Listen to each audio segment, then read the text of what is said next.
திருச்சிற்றம்பலம்.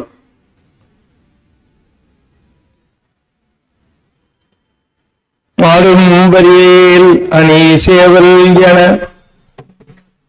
பாடும் பணியே பணியாய் அருள்வாய். தேடும் கயமா முகனை செருவில் சாடும் தனி யானை சகோதரனே. திருச்சிற்றம்பலம்.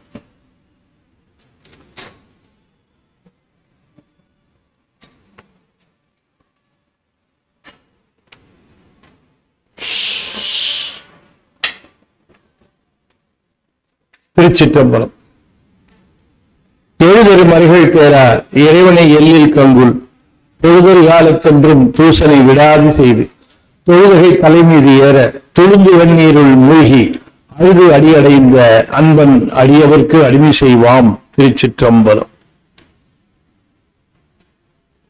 தொல்லை இரும்பிறவி சூழும் தலை நீக்கி அல்லலறுத்து ஆனந்தம் ஆக்கியதே எல்லையும் வருவான் நெறியளிக்கும் வாகவே எங்கோன் திருவாசகம் என்னும் தேன். திருச்சிற்றம்பலம். என்னாதுடைய சிவனே போற்றி, என் அட்டவர்க்கும் இறைவா போற்றி, ஏகம்பத்துறையந்தாய் போற்றி, பாகம் மண்டரு ஆனாய் போற்றி, பராய்த்துறை மேவிய பரனே போற்றி, சிராப்பள்ளி மேவிய சிவனே போற்றி, அண்ணாமலையமன்னா போற்றி, கண்ணாரமுத கடலே போற்றி, காவாய் கனகத்திரளே போற்றி, கைலை மலையானே போற்றி போற்றி. வெற்றிவேல் முருகனுக்கு. திருச்சிற்றம்பலம்.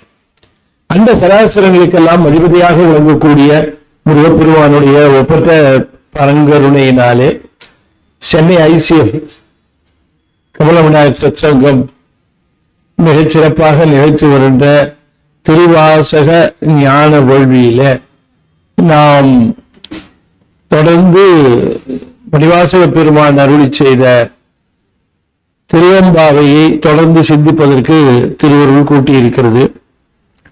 நேற்றைய தினம் கூட அடியேன் இந்த திருவெம்பாவை பற்றிய பல செய்திகளை அடியார்களோடு பகிர்ந்து கொண்டோம்.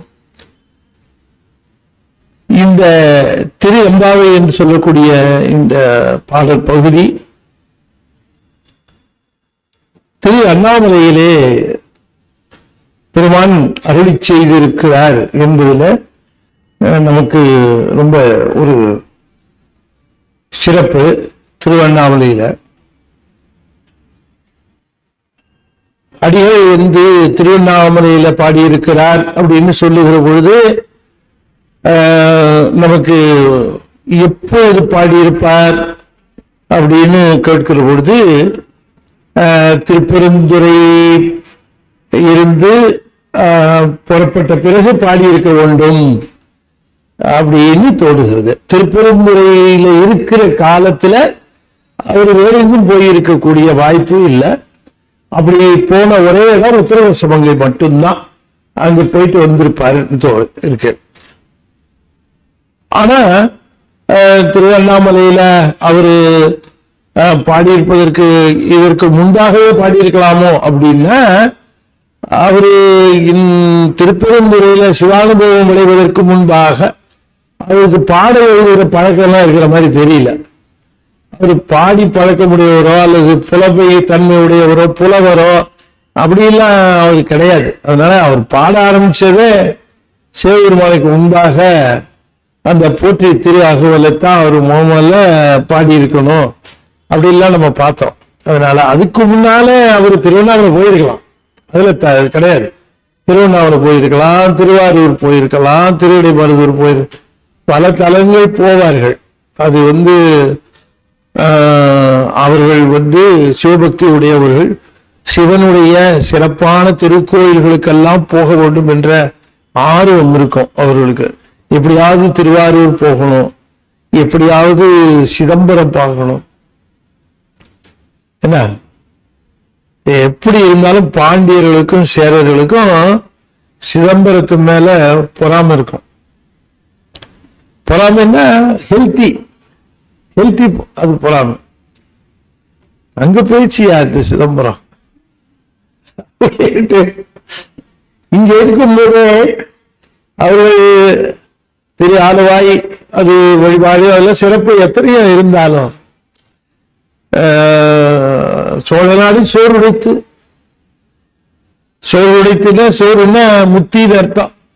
முத்தியை தரக்கூடிய அந்த திருத்தலமாக இருக்கக்கூடிய சிதம்பரம் இருக்கு அதுக்கு அப்படின்னுட்டு பெரிய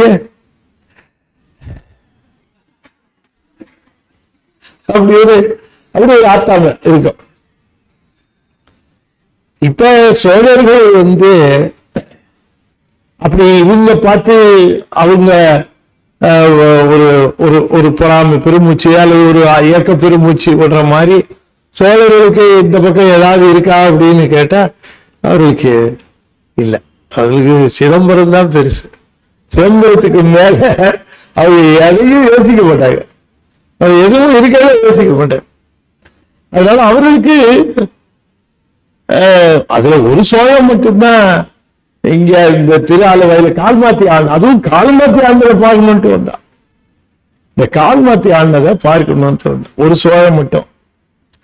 அது திருவிழாபுராணத்துல இருக்கு. நம்ம சித்தசாமின்னு நான் ஒரு தொடர் எழுதினேன், அதுல அதை பத்தி எழுதியிருக்கேன். அப்படி இந்த சிதம்பரத்துக்கு வந்திருப்பாரு மணிவாசகர். இதுக்கு முன்னாடி சிதம்பரம் வந்ததில்லை, இப்பதான் ஃபர்ஸ்ட் டைம் வர்றாருன்னு சொல்ல முடியாது. இதுதான் ஃபர்ஸ்ட் டைம். ஏன்னா பல திருப்பெருந்துறை பதிகங்கள்லேயோ அல்லது பல மற்ற பதிகங்கள்லையோ அம்பலக்கூத்தனை பத்தி எழுதுறாரு, சொல்றாரு, எங்கேயுமா சொல்றாரு அம்பலக்கூத்தன். அது ரொம்ப கவனமா நம்ம பார்க்கணும். அதை வச்சுட்டு அவர் அங்க திருநிலையில பாடினதுன்னு எடுத்துக்கூடாது. அவரு அந்த திருத்தலத்தின் மேல அவருக்கு அன்பு. ஆனாலும் அவருக்கு மணிவாசகருக்கு ரொம்ப பிடிச்ச தலம் உத்தரகோச மங்கை தான். உத்தரகோச மங்கை திருப்பெருந்துறைன்னு ஒரு கோயிலே கிடையாது, இது இவரால உண்டான தலம் தான். அது நம்ம மணிவாசகரால ஒரு ஏற்பட்ட சிறப்பு தலம் அது உத்தரகோச. இது திருப்பெருந்துறை பெருந்துறை.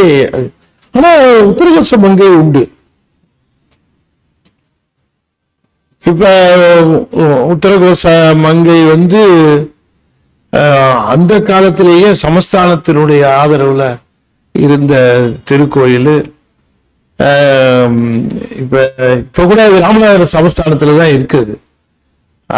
அது ஆதீனத்திலையும் இல்லை, அறநிலையத்துறையிலும் இல்லை, அது சமஸ்தான கோயில். அந்த கோயில் அது ஒரு யூனிக் அந்த திருத்தலம்.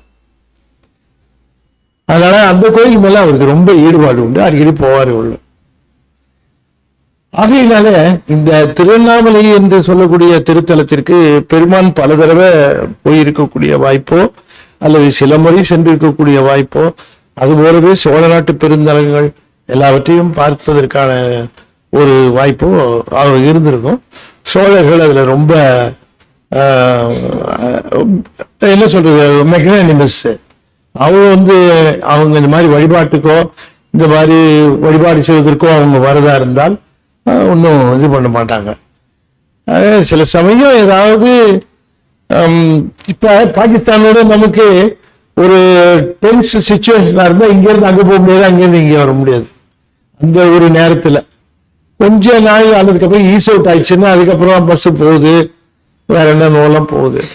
கொஞ்சம் ஏதாவது டென்ஷன் வந்ததுன்னா டக்குன்னு அதை நிறுத்திடுவாங்க.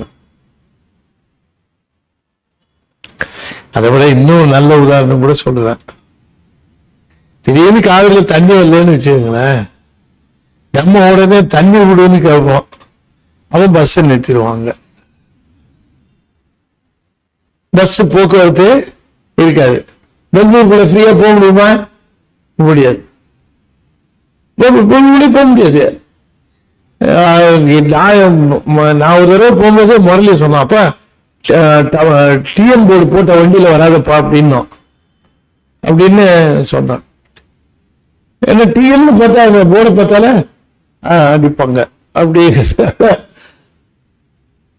இங்க இருக்கிற சென்னைக்கு பெங்களூருக்குமே இப்படின்னா சேர நாட்டுக்கும் சோழ நாட்டுக்கும் பாண்டிய நாட்டுக்கும் நடுவில் என்ன பிரச்சனை இருந்ததுன்னா அது தெரியும் இல்லையா நமக்கு. அப்படிதான் இருந்திருக்கும். அதனால சோழ நாடு மணிவாசக பெருமாளுக்கு புதிதல்ல அப்படின்னா அவரு நல்ல பழக்கம் அவருக்கு. அந்த திருக்கோயில்கள் அந்த இடம்லாம் அவரு பீயிங் எ மினிஸ்டர் அவர் அடிக்கடி பல சமயத்துக்கு போயிருப்பார், பார்த்திருக்கார். அதனால அது நல்லா தெரியுது. அவருடைய பாடல்கள் எல்லாம் கீர்த்தி திருவெல்லாம் தெரியுது. அப்படி பார்க்கிற பொழுது இந்த பதிகங்களை அவர் எங்கே அருளி செய்தார் அப்படின்னு டிசைட் பண்ணும்போது ரொம்ப கவனமா இருக்கணும், கேர்ஃபுல்லா இருக்கணும். அவர் ஊர் பேரை சொன்னாருங்கிறதுக்காக அங்க அவர் அருளி இருக்காரு அப்படின்னு சொல்லிட முடியாது. அதுக்கு என்ன தேவை அப்படின்னு பார்க்கணும். அதெல்லாம் ஒரு ஆய்வு தான். நம்ம அந்த ஆய்வு கொஞ்ச நாளாவே அடியேன் செய்துட்டு இருந்தேன். ஒரு 4.5 வருஷமா பண்ணிட்டு இருந்தேன்.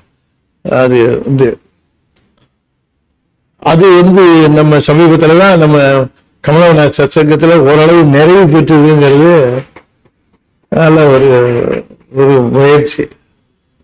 அது கொஞ்சம் சிரமம் பார்த்து பார்க்கணும். அது கொஞ்சம் கவனமா பார்த்து எடுக்கணும். என்ன புலம்பல் பாட்டுகள் ஒரு பாட்டுக்கு இன்னொரு பாட்டுக்கும் அவருடைய பாடல்களுக்கு அதிகமான வேறுபாடு இருக்காது. அப்ப எப்படி அதை பிளேஸ் பண்றது அப்படின்னு பார்க்கணும். இப்படியெல்லாம் பார்த்து செய்தோம். இப்ப நாளைக்கு காலையிலிருந்து நாம இந்த 2 நாள் செய்த 9-10 செய்ததை நாளை காலையிலிருந்து தினம் ஒரு மணி நேரம் 12 பகுதிகளா நம்முடைய கமலவநாத் சத் சங்கம் ஒளிபரப்பு செய்யுது. நீங்க ஸ்ப்ரெட் த நியூஸ் எல்லாருக்கும் சொல்லுங்க, எல்லாரும் பார்க்கட்டும். இதாவது ரஷ்துருவா 6-12 மணி நேரம் 2 நாள்ல பார்த்தோம். அது அப்படி இல்லை. 1 மணி நேரம் பார்த்துட்டு அன்னைக்கு ஃபுல்லா யோசனை பண்ணலாம், யோசிச்சு பார்க்கலாம்.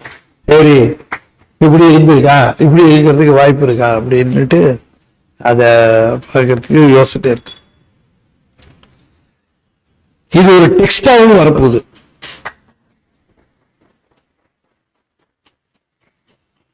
டெக்ஸ்டா வரும்போது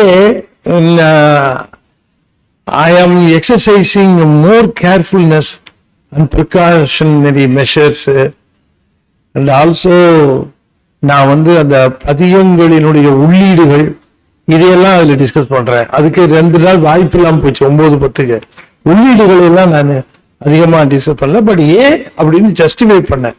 இந்த பதிகத்தை ஏன் இப்படி செய்திருக்கணும், ஏன் இங்க செய்திருக்கணும் அப்படிங்கிறதுக்கான சான்றுகள்லாம் அதுல இருந்து எடுத்து நம்ம ஆனா இன்னும் டெப்தா போகிறதுக்கு வாய்ப்பு டெக்ஸ்ட்ல இருக்குது. அதனால டெக்ஸ்ட்ல டிஸ்கஸ்ட் மோர் இந்த பதிகத்தினுடைய அது இன்னும் அதிகமா அது எப்படி அடாப்டிவா இருக்கு அப்படிங்கிறத நம்ம பார்க்கிறோம். But it will take some time. அது டைம் எடுக்கும். பொறுமையாக தான் அதை செய்யணும். அப்படி அது ஒரு அற்புதமான ஒரு விஷயமா இருக்கும். அதை படிக்கிறவர்களுக்கு மணிவாசகருடைய அந்த திருவாசகத்தை இந்த முறையில படிக்கிற பொழுது அவர்களுக்கு ஒரு ஆனந்த அனுபவம் நிச்சயமா கிடைக்கும். அது ஒவ்வொரு தடவையும் அதை படிக்கிற பொழுது அது கிடைக்கும். இப்ப இந்த அனுபவத்தை நான் உங்கள்கிட்ட பகிர்ந்துகிறது நல்லதுன்னு நினைக்கிறேன். எப்படி ஏன் எனக்கு இந்த ஒரு இன்குவிசிட்னஸ் வந்தது, ஏன் அதுல நுழையணும்னு நினைச்சு நுழைஞ்சேன் அப்படின்னு ஒரு காரணம் என்னன்னு கேட்டா, நானும் முதலாக இந்த திருமுறைகளுக்குள்ள நுழையிற போது முதல்ல திருமுறைகளுக்குள்ள நுழைஞ்சி என்னன்னு பார்க்கணும், திருமுறைகளை கற்றுக்கொள்ளணும் அப்படிங்கிற அந்த ஆர்வத்துல நுழைகிற பொழுது அப்போ எனக்கு திருமுருகாற்றுப்படை தான் பரிச்சயமா இருந்தது. திருமுருகாற்றுப்படை அவருடைய திருப்புகழ், கந்தர் அலங்காரம் இது மேல ஒரு ஆர்வம். அது பார்த்து கொஞ்சம் படிச்சுட்டு இருந்தேன். திருமுறைகளுக்கு வரணும்னு நினைச்ச உடனே நான் வந்து எனக்கு I happen to get one book, எனக்கு ஒரு புத்தகம் கிடைச்சது. அது எங்க எப்படி கிடைச்சது அப்படின்னு சொன்னா, நான் மயிலாப்பூரா அல்லது எங்கேயோ ஒரு போகும்போது அந்த ஒரு புஸ்தகத்துல டிஸ்பிளே பண்ணி புஸ்தகங்கள் வச்சிருந்தாங்க. அதுல ஒரு புஸ்தகத்தை நான் என்ன பண்ணேன், சூஸ் பண்ணி எடுத்தேன். அது கேட்டேன் அவர்கிட்ட, இது என்னன்னு. தேவாரம் சார் அப்படின்னாரு. இப்படி பார்த்தேன், தேவாரம்னு போட்டிருந்தது. சரி வாங்குவோம் அப்படின்னுட்டு முதல்ல வாங்கின அந்த புத்தகத்தை வாங்கும் பொழுது அந்த புத்தகத்தை எடுத்துட்டு போனேன். அது மூலம் நல்லது, மூலம் சுந்தரமூர்த்தி சுவாமிகளுடைய தேவாரம் மூலம் அது. அப்ப நான் கையில வாங்கும்போது என்ன நினைச்சேன்னா, வித்தவர் தமிழ் நாலேஜ், என்னுடைய தமிழ் அறிவுக்கு இதை படிச்சு புரிஞ்சுக்க முடியுமா அப்படின்னு கொஞ்சம் யோசனை பண்ணேன். ஆனா அதுக்குள்ள என்ன ஆயிருந்ததுன்னா, எனக்கு ஒரு கான்பிடன்ஸு, நான் திருமுருகாட்டுப்படைய 3.5 வருஷமா படிச்ச ஒரு எக்ஸ்பீரியன்ஸ் இருந்தது. 3.5 வருஷமா அது திருமுருகாட்டுப்படைய படிச்ச எக்ஸ்பீரியன்ஸ் இருந்ததுனால தமிழ்ல படிச்சு ஓரளவு புரிஞ்சுக்கலாம். இல்லை திருமுருகாட்டுப்படை சங்க தமிழ் அதை படிச்சு புரிஞ்சு இது தெரிஞ்சுக்கலாம் அப்படின்ட்டு என்ன பண்ண, சரி படிப்போம் மூலம் படிச்சிருவோன்ட்டு வாங்கினேன். அது என்ன தேவாரம் சொன்னேன், முதல் தேவாரம். அது படிச்சா அது முதல்ல இருந்து தொடங்குது. அதுல அப்படி தொடங்கும் போது படிக்கிறேன். சுந்தரர் பற்றிய அவ்வளவு விஷயம் தெரியாது, உண்மையே சொல்லணும்ல, அந்த டயத்துல சொல்றேன். படிக்க ஆரம்பிக்கும் பொழுது ஒன்றும் தெரியல. அவரு சரி அவர் தேவாரம் எழுதுனா மூவரில் ஒருவர் அப்படிங்கிற அந்த நாலேஜோட அதை படிக்க ஆரம்பிச்சேன். படிக்கும் பொழுது அந்த முதல் பதிகம் அதை படிக்கிறேன். பித்தா பிறை சூடி பெருமானே அருளாள அப்படின்னு அப்படி பார்த்து அதை படிச்சுட்டே வரேன். பதிகத்தை படிக்கும்போது அதுக்கு எங்க பொருள் தெரியலையோ அது கொஞ்சம் நின்று நிதானிச்சு படிச்சு. ஆனா அந்த புத்தகத்துல இந்த பதிகம் முதல்ல எப்ப பாடினார், ஏன் பாடினார், என்ன நடந்தது அப்படின்னு ஒரு வரலாறு குறிப்பு கொடுத்திருந்தாங்க. அப்ப எனக்கு அது ரொம்ப இன்ட்ரெஸ்டிங்கா இருந்தது. அது சரி, அந்த வரலாறு குறிப்போட இருக்குது. இது இதே மாதிரி ஒரு கைலாயத்துல இருந்தாரு, அவர் அனுப்பிச்சு வச்சாங்க. பெருமான் வந்து ஆட்கொள்ள சொல்லி சொன்னாரு. பெருமான் வந்து இவரு வந்து இங்க வளர்ந்த போது மறந்துட்டார். அவர் கல்யாணத்துக்கு ரெடியா இருக்கும் போது பெருமான் வந்தாரு, தடுத்தாட்கொண்டார். அப்புறம் கிருபாபுரீஸ்வரர் கோயிலுக்கு கூட்டு போனார். திருவண்ணூர்ல திருக்காட்சி கொடுத்தார். தான் யாருன்னு தெரிஞ்சுக்கிட்டார். அப்போ உடனே பாடினார் அப்படின்னு தெரிஞ்ச உடனே அந்த பதியம். அப்புறம் அடுத்த பதியம் அங்கிருந்து அவர் கிளம்பினார், திருத்துறையூர் போனார். திருத்துறையூரிலே அவ வாழ்க்கை வேண்டிலேன் தவமே வேண்டினேன் அப்படின்னு தவம் வேண்டினார் திருத்துறையில் அப்படின்னு அந்த இதை படிச்சா எனக்கு தெரியாது, அது வரலாற்று முறையிலேயே இருக்கு அந்த தேவாரம். பட் எனக்கு நான் என்ன நினைச்சுக்கிட்டேன், அப்படிதான் போல இருக்குன்னு நினைச்சுக்கிட்டேன். அது தலைமுறையில இருக்கு, பன்முறையில இருக்கு, அப்படியெல்லாம் தொகுப்பு இருக்கு. இது வந்து வரலாற்று முறையில இது இருக்குன்னு எனக்கு தெரியல. குவைட் இன்ட்ரெஸ்டிங்கா படிச்சுக்கிட்டு போறேன். அப்ப போயிட்டு இருக்கும்போது நானே படிக்கிறேன். அதை ஒருத்தர் உரையும் கிடையாது, ஒண்ணும் கிடையாது. அதை நானே படிக்கிறது, அந்த வரலாறு இருக்கிறதுனால அந்த சந்தர்ப்பத்தை பார்த்துக்கிட்டு அது என்ன இருக்கும் அர்த்தம்னு பார்க்கறது. கீழே ஒரு 1-2 வார்த்தை ஹிண்ட் கொடுத்துருப்பாங்க, அதை வச்சு படிச்சு அப்படியே போனேன். போய் முடிச்சிட்டேன். முடிச்சவங்க I was so attached to Sundaramurthy சுவாமிகள். சுந்தரமூர்த்தி சுவாமி மேல எனக்கு சோ மச் ஆஃப் லவ், அவ்வளவு அவர் மேல ரொம்ப காதல் பெருகிடுச்சு. அவரை அப்படி பார்த்துட்டு உடனே என்னவோ அவரு இந்த வெள்ளையானை ஏறி கைலாயம் போறாருன்னு சொன்னோன்னே என்னால தாங்கவே முடியல. ஐயோ விட்டுட்டு போறாரு இப்படி அப்படி அந்த அளவுக்கு ஐ வென்ட் டீப் அந்த அட்டாச்டு. அப்பதான் தெரிஞ்சுக்கிட்டேன், ரொம்ப உணர்வு வேணும்னா உரை இல்லாம படிங்க. உரை இல்லாம நீங்க படிச்சு, நான் என்னுடைய திருவாசகத்துக்கு ஒரு குறிப்பிட்ட புத்தகம் போட்டிருக்காங்க, அதுக்கு நான் எழுதியிருக்கேன் ஒரு முன்னுரை. அந்த முன்னுரை நீங்க படிச்சு பாருங்க, அதுதான் எழுதியிருக்கேன். நீங்க முதல்ல திருவாசகத்தை உரை எதுவும் இல்லாம படிங்க. உரை எதுவும் இல்லாம படிங்கன்னா ஓடக்கூடாது, படிக்கணும். வெளியூர் ஓடாம நிறுத்தி நிதானமா படிச்சா ரொம்ப ஏதாவது 1-2 இடம்தான் புரியாம இருக்கணும். மற்றபடி அப்ப நான் அதை பார்த்துட்டு எனக்கு ரொம்ப சந்தோஷமா இருந்தது. அப்புறம் எனக்கு கொஞ்சம் கொஞ்சமா அட்டாச்மெண்ட் வந்துருச்சு. அப்புறம் உள்ள நுழைஞ்சிட்டேன்னு வச்சுங்க, அது வேற விஷயம். வந்தது திருமுறைக்கு. அப்ப என்ன முதல்ல திருமுறைகளுக்குள்ள இழுத்துட்டு வந்தது இந்த சுந்தரர் தேவாரம். அது என்னை இழுத்துட்டு வந்ததுக்கான காரணம் அது வரலாற்று முறையில அமைந்ததுதான். லேட்டர் ஐ ஃபவுண்ட் ஏன் நமக்கு இப்படி ஒரு அட்டாச்மெண்ட் வந்தது இதுல அப்படின்னு ஆராய்ச்சி பார்க்கும்போது வரலாற்று முறையில் அதை சொன்னதுனால ஃபாலோ பண்ண முடிஞ்சது, டிராவல் பண்ண முடிஞ்சது. அப்புறமா பார்க்கிறேன் திருநாவுக்கரசருக்கு இருக்குமா ஞான சம்பந்தமே இல்லை. அது மாதிரி இல்லை. அது மாதிரி இது மாதிரி ஒண்ணு கொடுங்கன்னு கேட்கிறேன். போய் திருஞான சம்பந்தருக்கு இது மாதிரி கொடுங்க. எது மாதிரிங்க அப்படின்னு. இந்த தேவாரம் இப்படி வரிசையா வர மாதிரி அப்படிலாம் கிடையாதுங்க. தலைமுறை பன்முறை தான் உண்டு, வரலாற்று முறையெல்லாம் கிடையாது. சுந்தரது இருக்க அதெல்லாம் கிடையாதுங்க, இருக்காதுங்க. அப்படி இங்க பாருங்கன்னு காட்டுல பார்த்துட்டு அவரே அதிசயமா பாக்குறாரு. அப்புறம் ஆராய்ச்சி பண்ண சைவ சித்தாந்த பெருமன்ற பதிப்பு. அது சைவ சித்தாந்த பெருமன்றத்துல அந்த வரலாற்று முறையில போட்டிருக்காங்க அத.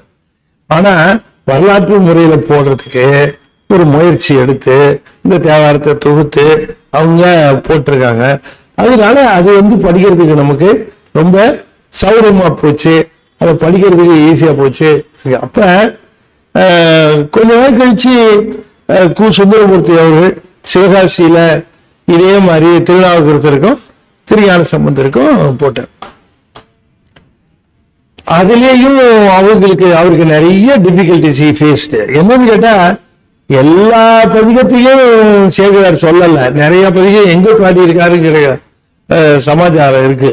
அவரு சீர்காழியில் பாடிய பதிகங்கள் பல எப்ப பாடினது? அவர் முதல் தடவை சீர்காழிக்கு இருந்தப்போ பாடினதா, 2ஆம் தடவை சீர்காழியில் இருந்தப்போ பாடினதா, 3ஆம் தடவை சீர்காழியில் இருந்தப்போ தேசமா அங்கேயும் இங்கேயுமா போட்டு அவங்க வச்சிருக்காங்க. அது மாதிரி திருநாவுக்கரசரையும் தொகுத்தாங்க. அப்ப எனக்கு என்ன தோணுச்சு, திருவாசகத்தை நாம பார்க்கணும். அப்படி திருவாசகம் தொகுப்பு முறையை பார்த்தேன். இது வரலாற்று முறையில இருந்தால் நல்லா இருக்குமே, நம்ம தேவாரத்தை இப்படி பார்த்தோமே, இது பார்க்கலாமேன்னு பார்த்தேன். முயற்சி பண்ணி பார்த்தேன், அப்படி கிடையாது, இல்லைன்னு தெரிஞ்சுக்கிட்டேன். சரி இது மாதிரி போட்டா என்னன்னு மனசுல ரொம்ப நாளா தோணிக்கிட்டு இருந்துச்சு.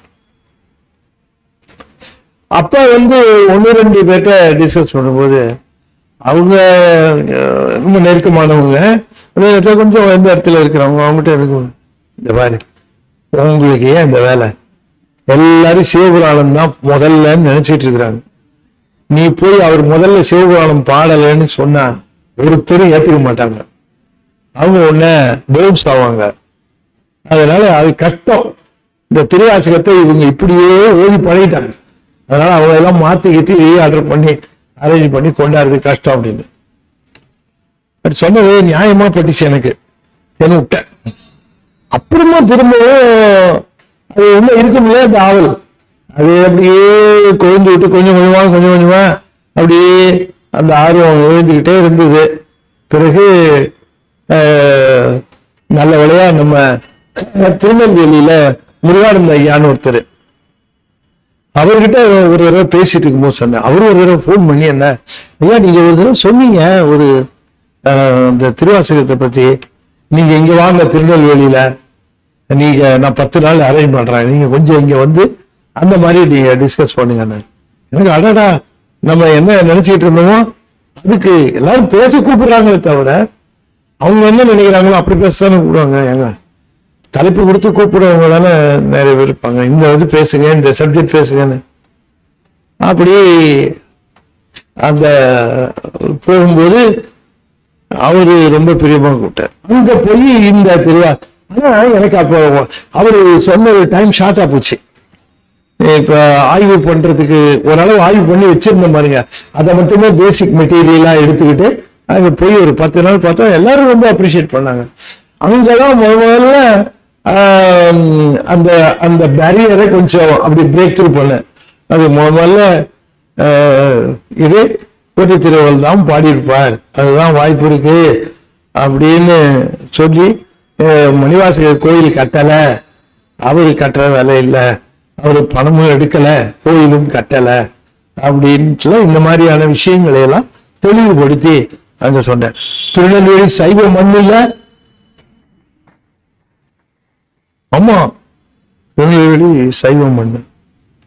அவங்ககிட்ட அது சொன்ன பொழுது ஓரளவு எல்லாரும் அதை ஒத்துக்கிட்டாங்க. சரி ஆமா அவருக்கு வாய்ப்பு இருக்கு. நல்ல பெரிய ஆட்கள் தான் வந்திருந்தாங்க, நல்ல லேர்னட் பர்சன்ஸ், அவங்களாம் தெரிஞ்ச வந்தாங்க. நான் ஒரு அவங்க எங்க அரேஞ்ச் பண்ணியிருந்தாங்க, ஒரு ஸ்டார் ஹோட்டல்ல ஏசி ரூம்ல அந்த போட்டு ரொம்ப செலக்டட் ஆடியன்ஸ், ஒரு 60 பேர் தான் உட்கார முடியும். ஏசி ரூமு, அந்த 60 பேர் உட்கார ரூம் செலக்ட் பண்ணி 10 நாள் போட்டாங்க. அது ஓரளவு இது. ஆனா அது இன்னும் அதை டெவலப் பண்ணணும்னு அதை டெவலப் பண்ணோம். அப்புறம் நமக்கு இருக்கவே இருக்கு கமலவன சத்சங்கம், மணிவாசகர் ஐயா இது மணிவாசகர் வாழ்வு வாக்கும் சொல்லுங்க ஐயா அப்படின்ட்டாரு 10 நாள். அவ்வளவுதானே ஐயா இதை சொல்லலாம் அப்படின்னு சொல்லுங்க நீங்க அப்படின்ட்டாரு.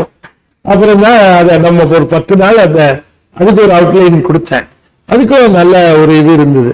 அப்புறமா எல்லாத்தையும் ஷேப் பண்ணி ஃபைனலைஸ் பண்ணி இந்த சந்தர்ப்பத்துல நம்ம திருவாசக விரலி வெளியீட்டுல இதை செய்யலாம் அப்படின்னு சொல்லிட்டு வந்தோம். இந்த புக்கு வருகிற பொழுது இன்னும் அதுல நீங்க பல விஷயங்கள், நல்ல அற்புதமான செய்திகள் திருவாசகத்தை பற்றியும் வாதவூரர் பற்றியும் அவருடைய வரலாறு பற்றியும் நமக்கு நிறைய விஷயங்கள் தெரிய வரும் என்று சொல்லி, பெருமான் எப்ப நமக்கு அதை கூட்டி வைக்கிறாரோ நம்ம செய்யறோம், அது நமக்கு நேரம் தரணும், எழுதுறதுக்கு படிக்கிறதுக்கெல்லாம் நேரம் தரணும். அப்படி அவர் தருவார், நம்மை ஆட்கொள்வார், செய்வார் என்று எண்ணுகிறேன். அப்படி வந்தால் அது ஒரு பெரிய சிறப்பாக இருக்கும். ஒண்ணு, இந்த மாதிரியான சாதனைகள்லாம் கமலவன சத்சங்கத்தால தான் முடியும், வேற சான்ஸ் இல்லை. வேற எங்கேயும் அப்படி ஒரு சான்ஸே கிடையாது.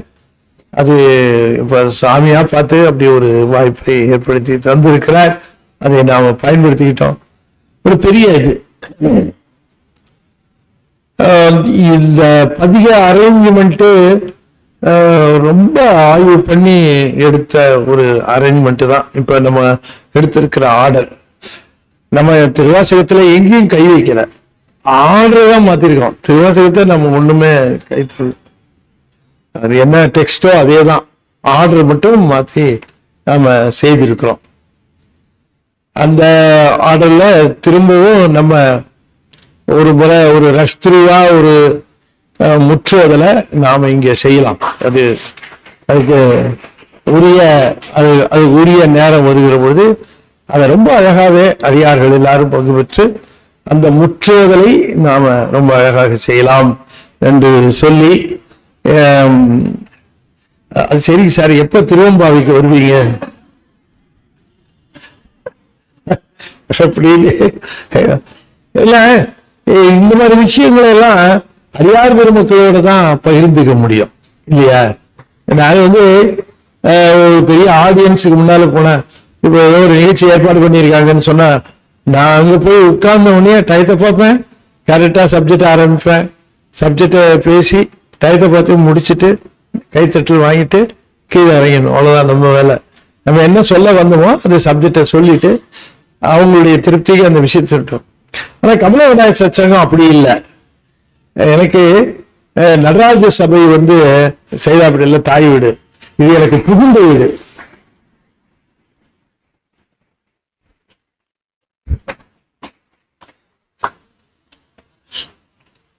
என்ன ஒரு பெண்ணா கருதிக்கீங்களேன் இல்லையா? அப்படித்தானே? அதுபோல அது தாய் வீடு, இது எனக்கு புகுந்த வீடு. அதனால புகுந்த வீட்டுல என் ராஜ்யம் தான் இல்லையா? தாய் வீட்டுல உரிமை இருக்கிறவங்க சில பேர் இருப்பாங்க இன்னும் இல்லையா? கூட பிறந்தவங்க இருப்பாங்க, மற்றவங்க இருப்பாங்க. தாய் வீட்டுல அவ்வளவு உரிமை பாராட்ட முடியாது. உங்க வீட்டுல நிக்கலாம் இல்லையா? அது போல இங்க நாம் அது ஒரு புகுந்த வீடு போல இந்த இடத்துல நாம சிறப்பான இல்லைன்னா திருமந்திரத்தை எந்த நிலையில எப்ப செய்து பார்த்திருக்க முடியும்? 9 தந்திரத்தை நீங்க சொல்லி பாருங்க. ஒரு கமலநாத் சத்சங்கம் இல்லைன்னா எங்க சாதிக்கிறது? அத சொல்லி பார்க்கலாம். 9 தந்திரம் இப்ப கூட நிஜமா சொல்றேன். உங்கள்கிட்ட தான் நான் ரொம்ப பகிர்ந்துக்கிறேன், ஓப்பனா பேசுறேன். இப்ப யாராவது என்கிட்ட ஐயா எங்க சங்கத்துல நீங்க திருமந்திரம் பேசுங்க, முதல் தந்திரத்தில் ஆரம்பிச்சு பேசுங்க அப்படின்னு சொன்னா கையெடுத்து கும்பிட்டு ஐயா 1 ஆரம்பிச்சு 9 வரைக்கும் இருக்க வரைக்கும் நான் இருப்பேன்னு தெரியாது. நம்பிலாம் ஆரம்பிக்காதீங்க. இல்ல அது நம்பிக்கை வருமா சொல்றது? அவ்வளவுதான். அது ஒரு இடம் கொடுத்தாரு. அந்த சிறப்பா அவர் கொடுத்த பணிய அவருடைய திருவரையோடு இருந்து செய்து முடிச்சிடும். அவ்வளவுதான். ஒரு திருமந்திரம் தான், ஒரு திருமந்திர தொடர் பொழுதுதான், ஒரு கமலவிலாச சங்கம் தான். அது ஒண்ணுதான், அவ்வளவுதான். புரிஞ்சு போச்சு. அது மாதிரி அப்படி எந்திரன் 1 எந்திரன் 2 எல்லாம் வரலாம், அப்படிலாம் வராது சொல்லி ஒரு ஜஸ்ட் யாரு கேஷுவலி டிஸ்கஸிங், அவ்வளவுதான், வேற ஒண்ணும் கிடையாது. நீங்க எடிட் பண்ணுங்க இதெல்லாம் கொஞ்சம். ஏன்னா நான் அப்படியே அந்யோன்யமா பேசிட்டு இருக்கிறேன். அப்படி அடியார்களோட ஒன்றும் ரிசர்வ்டா இல்லாம என்னுடைய அபிப்பிராயங்கள், என்னுடைய நினைவுகள் இதை சொல்லிட்டு நான் செய்யறேன்.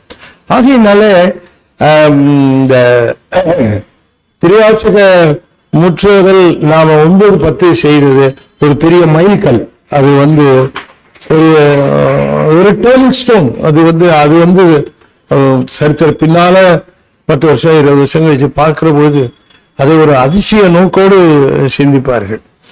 ஒருவருமே இனிமே நாம பின்பற்றிய இந்த தொடரை ஒரு என்று எல்லாரும் பின்பற்ற ஆரம்பித்து விடுவார்கள். எல்லாரும் நிச்சயமாக அது அவர்கள் பார்த்து அதனுடைய பெருமையாக கொஞ்சம் நாள் ஆகும். It will take some time, but it will be followed. அதுல ஒன்றும் சந்தேகம் இல்லை. அது வரட்டும். எல்லாத்துக்கும் கமலநாத் சத்சங்கம் தான் ட்ரெண்ட் செட்டர். என்ன அப்படி கமலநாத் சத்சங்கம் திருமந்திரம் சொல்லுதுன்னு சொல்லி அதுல நடக்குதுன்னு ஒண்ணு. எல்லா சபையிலையும் எல்லா சங்கத்திலையும் திருமந்திரம் ஒரு வகுப்பு வைக்கணும், திருமந்திரம் ஒரு வகுப்பு பேசணும் அப்படின்ட்டு சங்கம் சபைகள் சொற்பொழிவாளர்களே திருமந்திரம் பேசலன்னா நம்ம சொற்பொழிவாளர் இல்லைன்னு சொல்லிடுவாங்களோ அப்படின்னுட்டு திருமந்திரம் பேச ஆரம்பிச்சு சொல்ல ஆரம்பிச்சு அதெல்லாம் நம்ம பார்க்கிறோம். சரி, எல்லா பெருமையும் சொக்கநாதருக்கும் கமலநாத் சத்சங்கத்துக்கு தான் இல்லையா? நான் மணிவாசைய பேசுனா அவரு லைக் பண்ண மாட்டாரு. அதனால அவரை டிஸ்கம்ஃபர்ட் பண்ணக்கூடாது. அதுதான் என்னுடைய ஒரு எண்ணம். நல்லா சந்தோஷமா உட்காந்து கை தட்டிக்கிட்டு சந்தோஷமா நம்மளோட கலந்து பேசிட்டு இருக்காரு அவர். I should not embarrassing. அதனால அவருக்கு அது எம்பாரசிங்கா இருக்கும். அதனால தான் நான் அதை மென்ஷன் பண்ணல. Otherwise people will know. நான் சொல்லாலும் சொல்லாட்டியும் அவங்களுக்கு அது தெரியும், அவங்களுடைய மனசாட்சிக்கு அது தெரியும். எனவே இந்த சத்சங்கத்துல நடக்கிற இந்த செய்திகள் எல்லாம் சைவத்துக்கு ஒரு பெரிய ஒரு என்ன சொல்றது, ஒரு ஆதரவு, புரட்சி எல்லாம் அது சத்சங்கத்துக்கு தான் சேரும். சத்சங்கத்தினுடைய பெருமை வாழ்க வளர்க அப்படின்னு சொல்லி இங்க என்ன எழுந்திரிச்சாலா இல்லையா என்னன்னு தெரியல.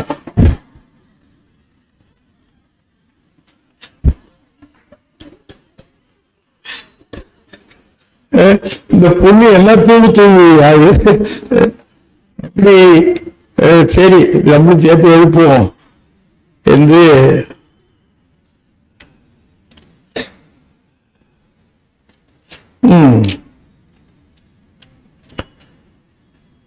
அந்நேங்கிவையும் சிலவோ பல அமரோ உனக்கு அறியான் ஒருவன் இரும் சீரான். அந்நேங்கிவையும் சிலவோ பல அமரர் உன்னற்கு அறியான் ஒருவன் இரும் சீரான் சின்னங்கள் கேட்பச் சிவன் ஒன்றே வாய்த்திறப்பாய் தென்னா என்னா முன்னம் தீ சேர்மெழுகொப்பாய் என்னானே என் அறையன் இன்னமுது என்று எல்லோனும் சொன்னோம் கேள் வெவ்வேறாய் இன்னும் துயிலுதியோ வண்ணஞ்சப்பதையர் போல் வாழா கிடத்தியால் என்னே துயிலின் பரிசு ஏலோர் எம்பாவாய்.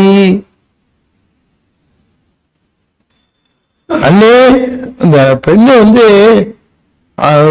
நல்ல பக்தியுடையவன், ரொம்ப உரைப்பு உள்ள பெண்ணு தான். அதனாலதான் அவளை விட்டுட்டு போறதுக்கு உங்களுக்கு மனசு இல்லை. கொஞ்சம் அவளை கவனமா கூட்டு போனா வந்துருவா. சில பேர் அப்படிதான் இருப்பாங்க. நல்ல ஒரு இது இருக்கும், அவங்க கிட்ட நல்ல குவாலிட்டிஸ் இருக்கும், நல்ல தன்மைகள் இருக்கும். ஆனா ஒரு சிரத்தையின்மை இருக்கும். எப்படியாவது அந்த சிரத்தையை மட்டும் அவங்கள்ட்ட ஏற்படுத்திட்டா அவங்க வெற்றி பெற்று விடுவார்கள். ஆகையினால இந்த பெண்ணும் அப்படித்தான். இது மற்ற பெண்களை காட்டிலும் இன்னும் சிவபெருமான் மேல சொல்லலாத அன்பு பூண்டவள். சிவபெருமான் மேல அன்பு பூண்டவர்கள்ல நாம எப்படி பார்க்கலாம்னா, அவர்களுக்கு இந்த பிறப்பிலே அந்த அன்பு தோன்றி இருக்காது. அது பிறவியோடு வந்த அந்த அன்பு தான் இப்போது நேரம் பார்த்து முழிக்கும். அது அது முன்ன இருந்த அன்பு தான். அது புதிதாக அன்பு தோன்றுவது என்று சொல்ல முடியாது. புதிதாக அன்பு தோன்றுகிறது சிவபெருமான் மேல அப்படின்னு கிடையாதுங்கிறாங்க.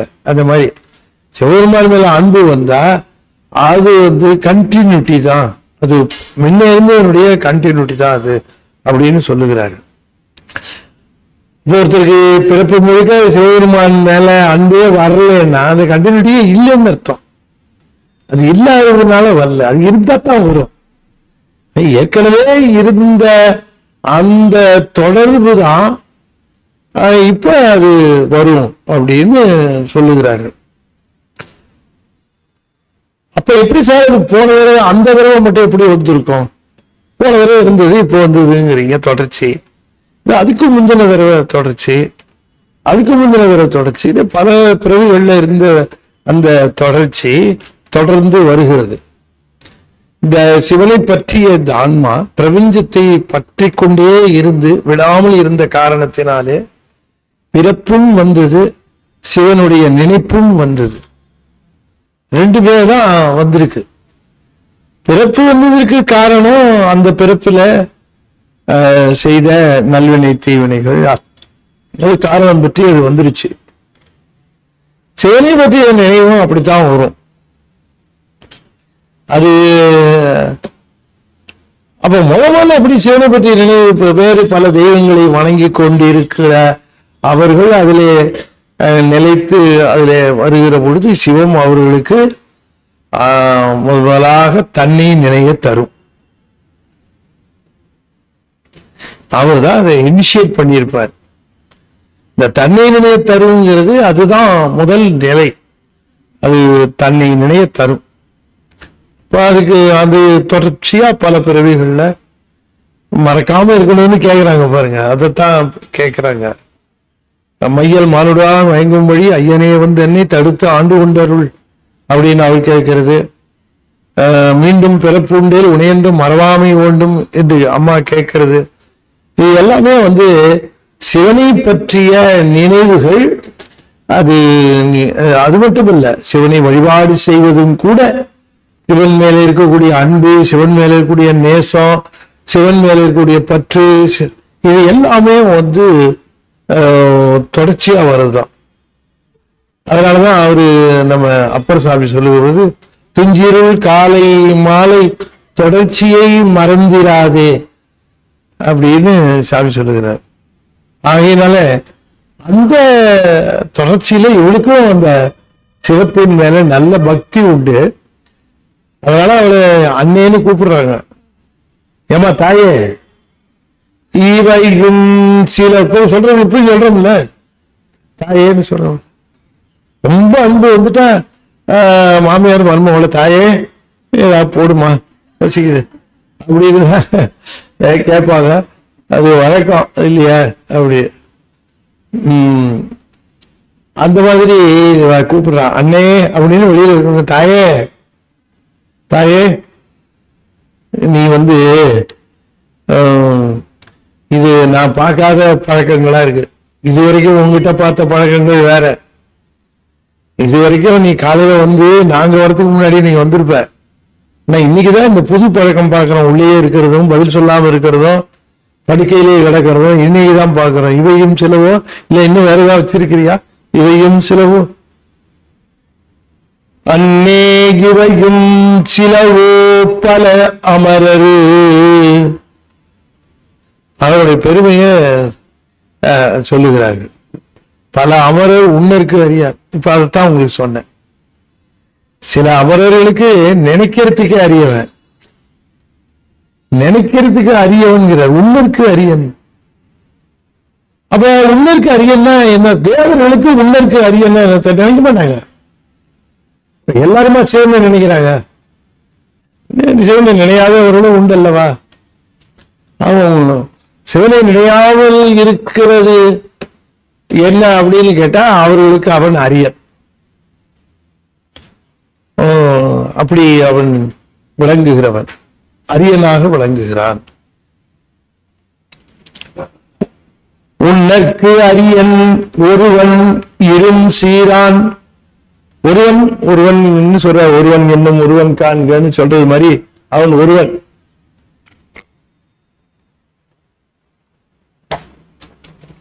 அவன் ஒருவன் என்று சொல்லுவது துணை வேண்டப்படாதவன். எந்த காலத்திலும் எந்த நிலையிலும் தனக்கு ஒரு துணை இல்லாதவன், வேண்டப்படாதவன்.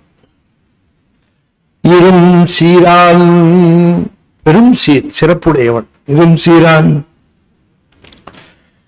சின்னங்கள் கேட்ப சிவன் என்றே வாய் திறப்பாய். நீ வந்து அடிக்கடி எங்கள்கிட்ட சொல்லி இருக்கிற, நீ இந்த மாதிரியான திருக்கோயில்கள்ல சங்கு குறிக்கிற ஒலிகள், மற்ற ஒலிகள், அது எழுதுகிற பொழுது அந்த சத்தத்தை கேட்டு நீ உனக்கு விழிப்பு வந்த உடனேயே சிவனே என்று சொல்லிதான் வாய் திறப்பாய். முதல்ல காலையில் எழுந்திரிச்ச உடனே என்ன வாயில வருமோ வாயில? சிவனே. அப்படிதான். அப்ப அது அம்மா சொல்றாங்க, பிறந்து மொழி பகிர்ந்த பின்னெல்லாம் காதல் சிறந்து நீ. அது அந்த அம்மையாருடைய நிலை. இத சொல்ற, நீ காலையில எழுந்திரிச்ச உடனே சிவன் பேரு தானே சொல்லுது, சிவனே என்றுதான் சொல்வாய். சிவன் என்றே வாய் தீரப்பாய். தென்னா என்னும் தென்னா அப்படின்னா அந்த தெற்கு திசையில் இருக்கக்கூடிய பாண்டிய நாடு தென்னாடு என்று அழைக்கப்படும். தென்னாடுனா பாண்டிய நாடு தான் அர்த்தம். அந்த தென்னான்னு சொன்ன உடனே சிவபெருமான் ஞாபகம் தான் வருமா. சிவபெருமான் ஞாபகம் வந்த உடனே இவ உடனே உருக ஆரம்பிச்சிருவான். தீசேர் மெழுகுப்பாய், தென்னா என்னும் தீசேர் மெழுகுப்பாய். இந்த ஒருத்த அம்பு விடுவான், அவன் எவ்வளவு வேகமா விடுவான் அப்படிங்கிறதுக்கு என்ன சொல்லுவாங்கன்னா, இவன் அம்பை தொடுக்கும் போதே தலை விழுந்துருச்சான். அம்பை தொடுக்கும் போதே தலை விழுந்துருச்சு அப்படின்னா, எடுத்தது கண்டார் இட்டது கேட்டார் என்னது ராமாயணத்துல. அந்த சிவதனுசுவ ராமர் எடுப்பாரு. எல்லாரும் வந்து பார்த்துட்டு போயிடுவாங்க. என்ன சுயத்துல கலந்து இல்ல பாக்குறதுக்காக வந்தோம் நாங்க, என்ன சைஸ் என்ன விவரம் அது தெரிஞ்சுக்கிறதுக்காக வந்தோம். ரைட்டு அப்படின்ட்டு கிளம்பி போயிடுவாங்க இல்லையா.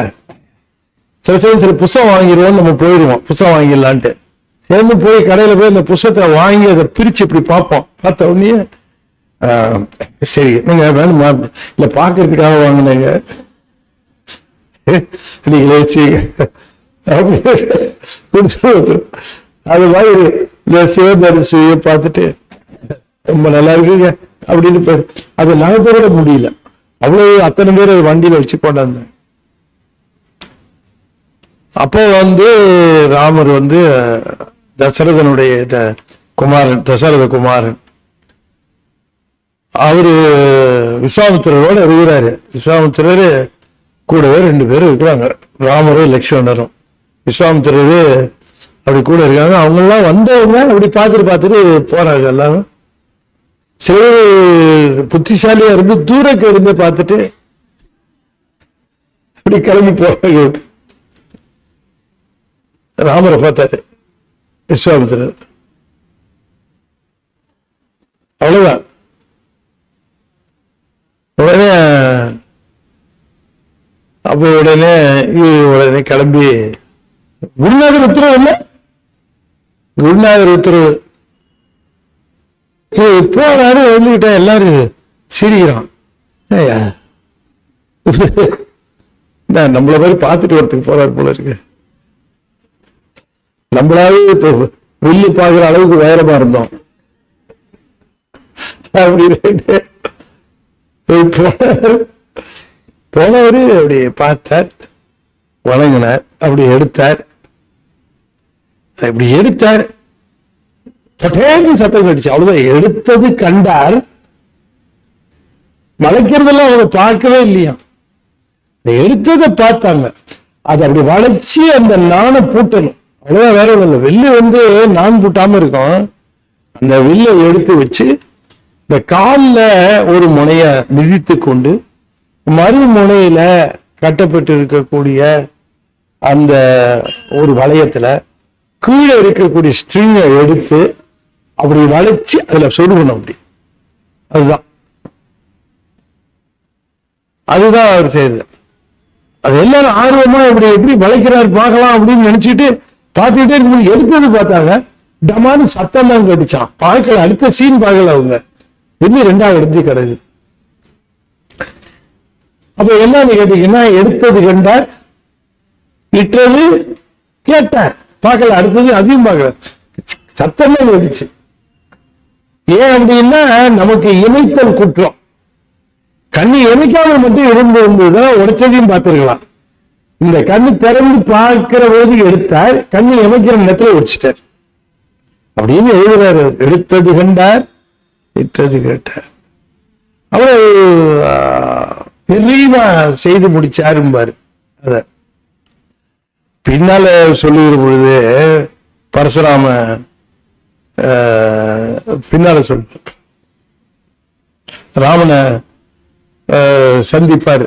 ராமனை சந்திச்சு பெரிய வீரனானி அப்படின்னு அவங்களுக்குள்ள பேச்சுவார்த்தை வரும். அதெல்லாம் பிற்பகுதி. அதை கேட்கும்போது அவர் சொல்லுவாரு, பரசுராமன் சொல்லுவாரு, என்ன வெள்ளம் அடிச்சுட்டு வந்தியா? அது பழைய வில்லு,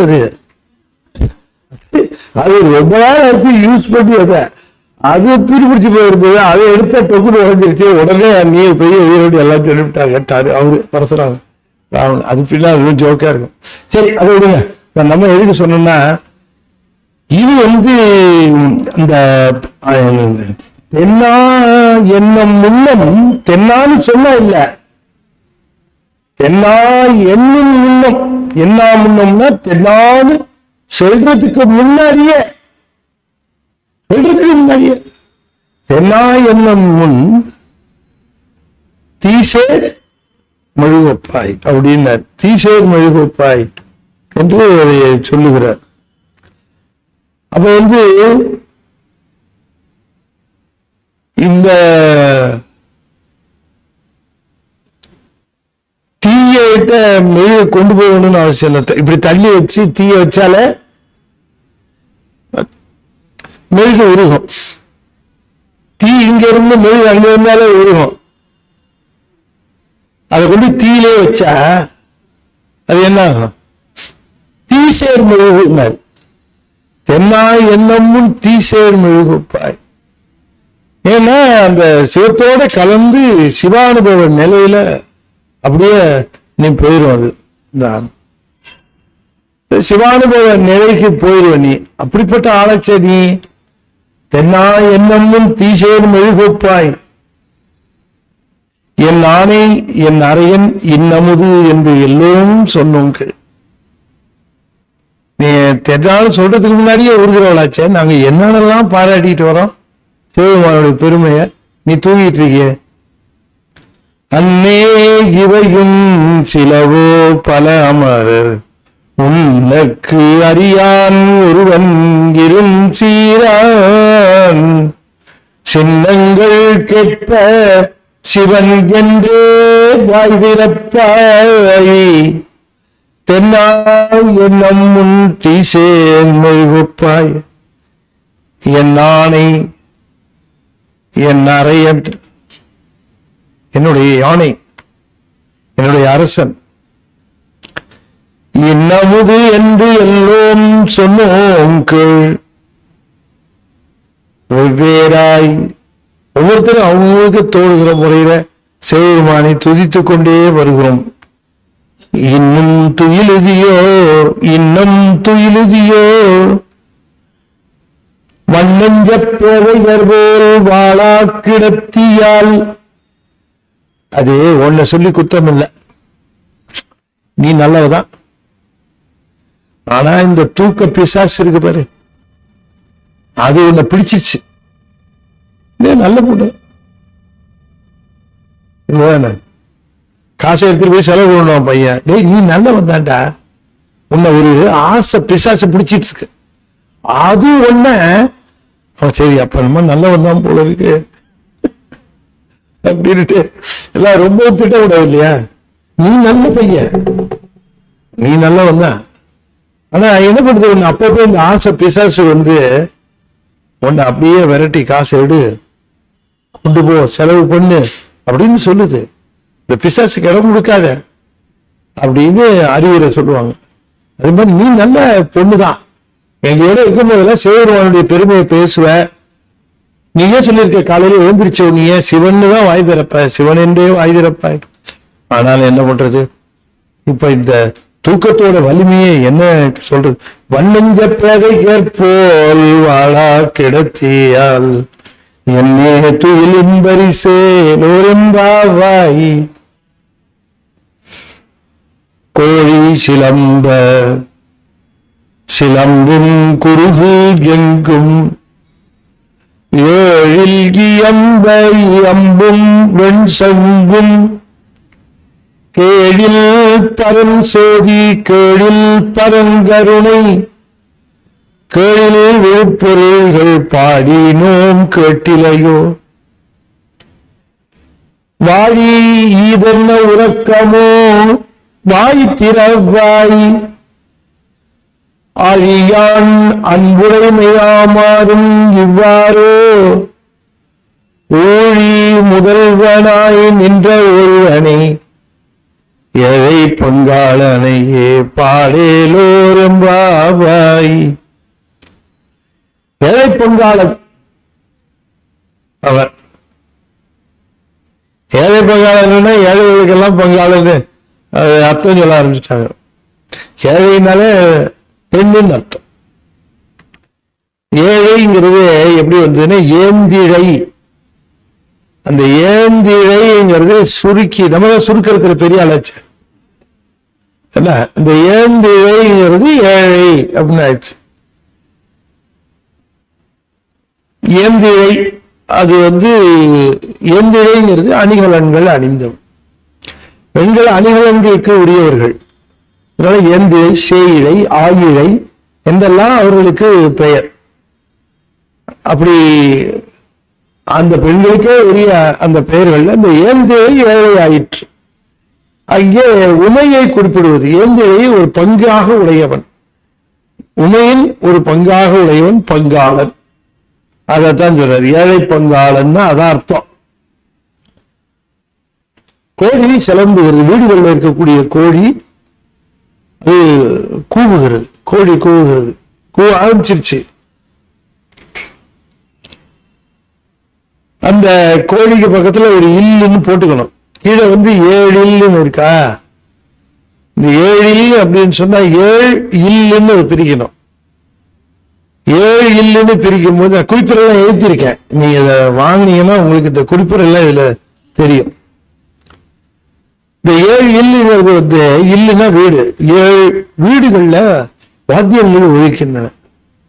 7 என்பது இசையை குறித்து, பிறகு இசை கருவிகளை குறித்ததுனால இருமடி ஆகுபெயர்னு பேர் இதுக்கு இலக்கணத்துல. இருமடி ஆகுபெயர்.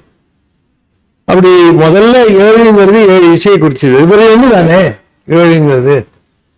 ஆனா அது 7ங்கிறது இந்த இடத்துல 7 இசையை குறித்தது. 7 இசையை குறிச்சிட்டு திரும்பவும் 7 இசை கருவிகளை குறிக்குது. இசை கருவிகளை பொதுவாக, அதனால இருமடி ஆகுபெயர் அப்படின்னு அதுக்கு தமிழ் இலக்கணம். அப்ப 7 இருமடி ஆகுபெயராக 7 என்பது இசைக்கருவிகளை குறிக்க, உள் என்பது வீடு. வீடுகளிலே பல வகையான வாத்தியங்கள் ஒலிக்கின்றன. வீடுகள்ல பாருங்க, வீடுகள்ல வாத்தியங்கள் ஒலிக்கும் காலையில. அதுபோல கோழியும் வீடுகள்ல இருக்கக்கூடிய கோழிகள் சிலம்பும் கூவுகின்றன. இந்த கோழி கூவுறதுக்கு நேர் காத்துட்டு இருப்பாங்க. கோழிகள் சேவன் வச்சுங்களேன், அது கூவுறதுக்குன்னே காத்துக்கிட்டு இருக்கோம். யாரு? எல்லா பறவைகளும். அது கிளம்பலாமா இல்ல, இன்னும் சிக்னல் வரல. நம்ம கிளம்பலாமா இல்ல, சிக்னல் வரல.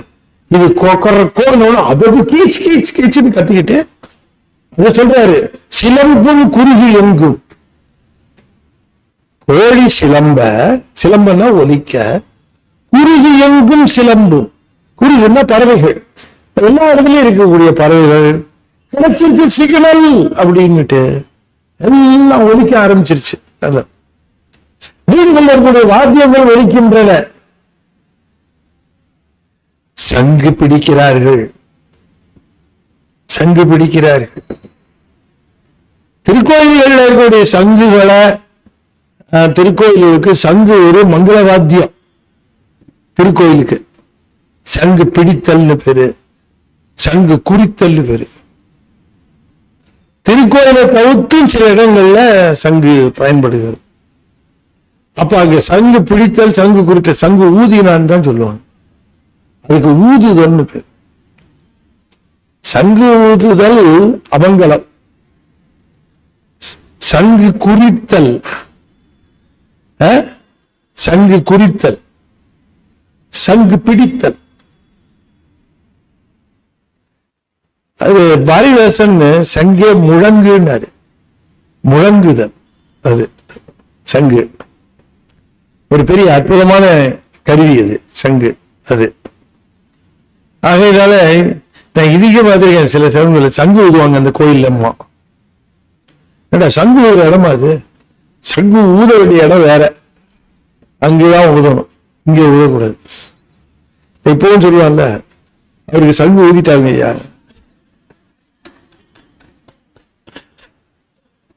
இப்பதான் புரியுது.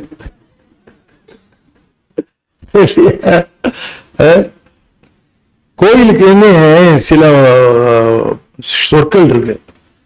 கோயிலுக்கு அந்த சொற்களை சொற்களைத்தான் பயன்படுத்தணும். அது மங்களமான சொற்கள். அது சாமி எழுந்தள்ளியாச்சான்னு கேட்கணும், சாமி தூக்கியாச்சான்னு கேட்கக்கூடாது.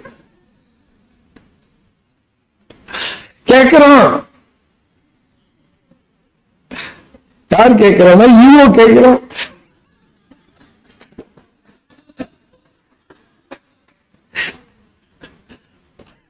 ஆபீஸ்ல உட்காந்துட்டு ஏழராஜா சாமி தூக்கிட்டாங்களா இல்லையா, இதெல்லாம் ஈவோ ஓகே என்ன கொடுப்ப. எதுக்கு சொல்ல வரேன்னா, விளக்கமாறுன்னு சொல்லக்கூடாது. திரு அழகுன்னு தான் முடுவாங்க. விறகுன்னு சொல்ல மாட்டாங்க, எரி கரும்புன்னு பேரு. கணக்கு எழுதும் போது கூட விறகுன்னு கணக்கு எழுத மாட்டாங்க. கோயில் கணக்கு எழுதும் போது என்ன போடுவாங்க, எரி கரும்பு. அதுனா விறகுன்னு அர்த்தம். அதுக்கு அவங்களுக்கு எரி கரும்பு, அதுக்கெல்லாம் அந்த வேர்ட்ஸ் இருக்கு. அது கிண்ணி இருக்கக்கூடிய அந்த முறையான சொற்கள், அந்த சொற்களை தான் பயன்படுத்தணும் திருக்கோயிலுக்கு. அப்ப என்ன தெரியுது இதுல இருந்து? கோயிலுக்கு போனா வாயை மூடிட்டு இருந்தா நல்லதுன்னு தெரியுது. இல்ல பதிகம் பாடல, பேசாம ஒண்ணு பதிகம் பாடு, இல்லையா கப்பிச்சு போட்டு அப்படின்ட்டு அது தெரியுது. என்ன அழகா சொல்றாரு. நம்ம விட கோழி கூவுதுன்னு தான் சொல்றோம். அது சாமி சொல்ற கோழி சிலம்பங்கிறார். சிலம்புகள் நயம் அழகு. அதுக்காக கோழி சிலம்ப குறுகெங்கும் சிலம்பி அப்படிங்கிறார். ஏழில் இயம்ப இயம்பும் வெண்சங்குக்கு என்ன சொல்றாரு? இயம்பும் இயம்புதல்ங்கிறார். அந்த வார்த்தை முழங்குதல், இயம்புதல், அதெல்லாம் மங்களமான வார்த்தைகள். இயம்பும் வெண்சங்கு. கேழில் பரம் ஜோதி, கேழில் பரம் கருணை. கேள்னா ஓமைன்னு அர்த்தம். கேள்னா ஓமைன்னு அர்த்தம். கேழில் பரங்கருணை, ஒப்புமை சொல்லப்பட முடியாத கருணை, ஒப்புமை சொல்லப்பட முடியாத பரஞ்சோதி. தனக்கு ஓமை இல்லாதான் தாழ் சேர்ந்தார் கல்லால் மனக்கவலை மாற்றல் அறிந்து. வள்ளுவர் எப்படி சொல்லி கேட்டீங்களா? மனக்கவலையை மாற்றுவதற்கு சிறந்த வழி என்னன்னு, தனக்கு ஓமை இல்லாதான் தாழ் சேருதல் தான்.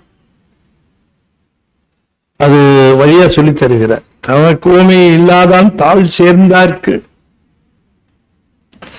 இப்ப என்ன சொல்லிருக்கணும்? தனக்கு ஓமை இல்லாதான் தாழ் சேர்ந்தார்க்கு மனக்கவலை நீங்கும், அப்படிதான் சொல்லணும். தனக்கு ஓமை இல்லாதான் தாழ் சேர்ந்தான் மனக்கவலை நீங்கும், அப்படி சொல்ல, அப்படி சொல்ல. தனக்கு ஓமை இல்லாதான் தாழ் சேர்ந்தார்க்கு அல்லால் மனக்கவலை மாற்றல் அரிது. இப்ப முதல்ல சொன்ன பாருங்க, தனக்கு ஓமை இல்லாதான் தாழ் சேர்ந்தார்க்கு மனக்கவலை நீங்கும் அப்படின்னா, மனக்கவலை நீங்குவதற்குரிய பல வழிகளில இதுவும் ஒண்ணு. மனக்கவலை பல வழிகளில் நீங்கும், அதுல ஒண்ணு தனக்கோமை இல்லாதான் தாழ் சேர்ந்தார்க்கு மனக்கவலை நீங்கும். பல வழி இருக்கு, இன்னும் கூட இருக்கு, இது ஒரு வழி. அப்படி சொல்லல. தனக்கோமை இல்லாதான் தாழ் சேர்ந்தார் கல்லால்னா மனக்கவலை போறதுக்கு இருக்கிற ஒரே வழி தனக்கோமை இல்லாத சிவபெருமான் தாழ் சேர்வதுதான். எப்படி வேறுபாடு புரியுதுங்களா உங்களுக்கு? அந்த அதுல அந்த உண்மை நுட்பம் புரியணும். ஏன் நெகட்டிவா சொன்னார்? நெகட்டிவா சொல்ல வேண்டிய இடத்துல பாசிட்டிவா சொல்லாம நெகட்டிவா சொல்லி வலியுறுத்துற அந்த இடத்துல அப்படிதான் சொல்லுவார்.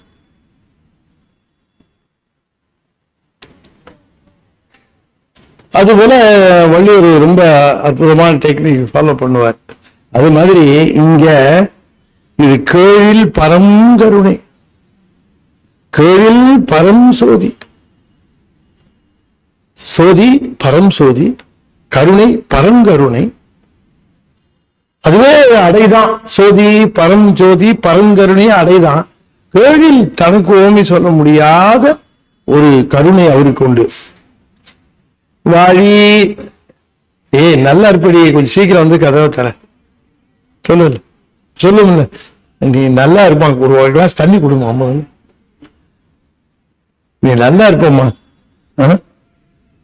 நீ நல்லா இருப்பம்மா, கொஞ்ச நாளை பேசாம இருமா.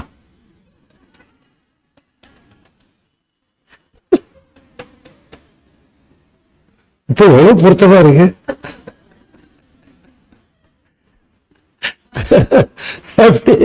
அப்படி வாழி அப்படிங்கிற வாழி, இது என்ன உறக்கமோ வாய்த்திரவா. இப்ப பேசிட்டு இருந்தா பேசவும் இல்லை. இப்ப என்ன ஆச்சுன்னு தெரியல. இப்படி பதிலாக ஏதாவது சொல்லிட்டு இருந்தா அதுவும் இல்லை.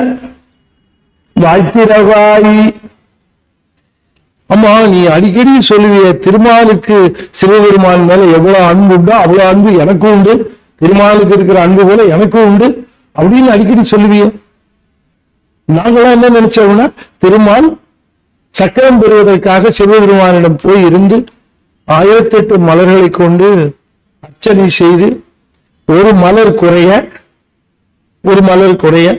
தன்னுடைய கண்ணையே இழந்து அந்த பூசனை புரிந்து தன்னுடைய அன்பை காட்டினார். அதைத்தான் நீ ஒப்பிட்டு சொல்றேன்னு நினைச்சேன். ஆனா இப்பதான் புரியுது, அவரும் படுத்து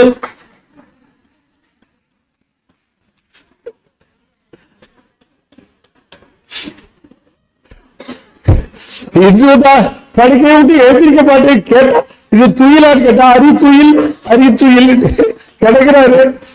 அதைத்தான் சொல்றியா நீயே அப்படின்னு கேட்கிற அவ. ஆழியான் அன்புடைமை ஆவாரும் இவ்வாறு. அதுதான் இவ்வாறா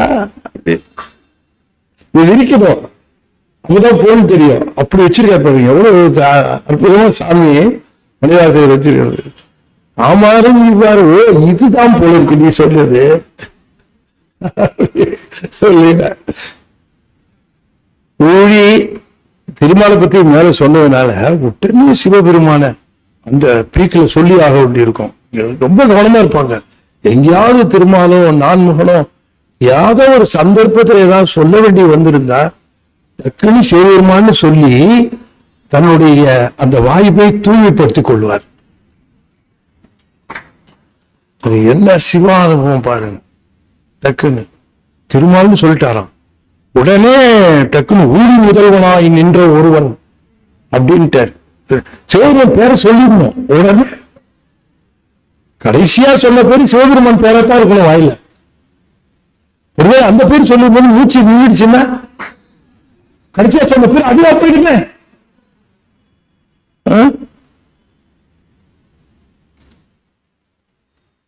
ஒரு கேத்தலிக் இருந்தான். அவன் ரொம்ப சின்சியர் கேத்தலிக், ரொம்ப சின்சியர்.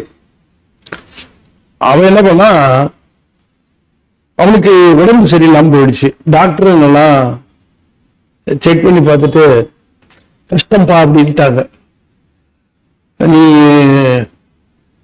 நீ சொர்க்கம் போற, அங்க செயின்ட் பீட்டர் உனக்காக காத்துட்டு இருக்கார் அப்படின்னு சொல்லிட்டாங்க. சொர்க்கத்துக்கு போற அப்படின்னுட்டாங்க. அவன் என்ன பண்ணா, உடனே ஒரு பாதிரியாருக்கு சொல்லி அனுப்பிச்சு கூப்பிட்டு என்ன உடனே ப்ராட்டஸ்டன்டா கன்வெர்ட் பண்ணுங்க அப்படின்னு. அவங்க என்னப்பா இது வரைக்கும் நீ கத்தலிக்கா, நீ ஏன் இப்படி பண்ற? இல்ல ப்ராட்டஸ்டன்டா கன்வெர்ட் ஆக போறேன் நான் அப்படின்னு. நீ ப்ராட்டஸ்டன்டா கன்வெர்ட் ஆன மட்டும் உயிர் படைச்சிருவியா? எதுக்காக நீ இப்படி கதத்து நேரத்துல மாறுற? இப்படி உடனே சேர்ந்து எல்லாத்தையும் மாத்திட்டாங்க. அவன் கேட்கறான் என்ன பண்றது, அவனுக்கு ப்ராட்டஸ்டன்டா அவனை கன்வெர்ட் பண்ணியாச்சு. இப்போ ப்ராட்டஸ்டன்ட் ஆகிட்டான். இந்த அக்கப்பூர் எவ்வளவு இருக்குங்கிறீங்க அங்க, இதெல்லாம் அவனுக்கு தெரியாது. அவங்க வெளியில பார்த்தா வெள்ளையுமா இருப்பானுங்க. நீ ஏகப்பட்ட ஊழல் உள்ளார. சரி அதெல்லாம் விடுங்க, நமக்கு என்ன தேவை, அதை விட்டுருவோம். அப்ப இல்ல இதுக்கு இங்க இருக்கிறத பார்த்து ஈயத்தை பார்த்து இடிச்சுதான் விட்டாளுங்கிற மாதிரி இங்க பார்த்து இது சொன்னா இது சொன்னான். அவ்வளவு கதை இருக்கு. சரி அதை விட்டுருங்க, இந்த கதையை சொல்லி முடிச்சிடுறேன். இவன் உடனே கன்வெர்ட் ஆயிட்டான், ப்ராட்டஸ்டன்ட் ஆயிட்டான். அதே எல்லாம் முடிவு வச்சு சொந்தக்காரவங்க எல்லாருமே பண்ணாங்க. கடைசி நாள் இறக்குற தருவாய் வந்தது. இறக்கும் போது எல்லாரும் கூட இருக்கிறாங்க. அவனை ப்ராட்டஸ்டன்ட் முறையில அவனுக்கு என்ன செய்யணுமோ அந்த கடைசி காரியம் செய்யறதுக்கெல்லாம் ஆயத்தம் பண்ணியாச்சு, எல்லாம் பண்ணியாச்சு. அவன் இறக்கும் போது அவன்கிட்ட போய் ஒருத்தர் கேட்கிறேன், எப்பா இவ்வளவு வரைக்கும் கத்தலிக்கா இருந்த, நீ இப்ப போய் ப்ராட்டஸ்டன்டா ஏன் மாறின, இது மாதிரி ஏன் செஞ்சேன்? உங்களுக்கு என்னோட கணக்கு தெரியாது. நான் கேத்தலிக்கா இருக்கிற பொழுது இறந்திருந்தா கேத்தலிக்ஸ்ல ஒரு ஆள் குறைஞ்சிருப்பான். இப்ப நான் செத்தேன்னா ப்ராட்டஸ்டன்ட்ல ஒரு ஆள் குறைவான்.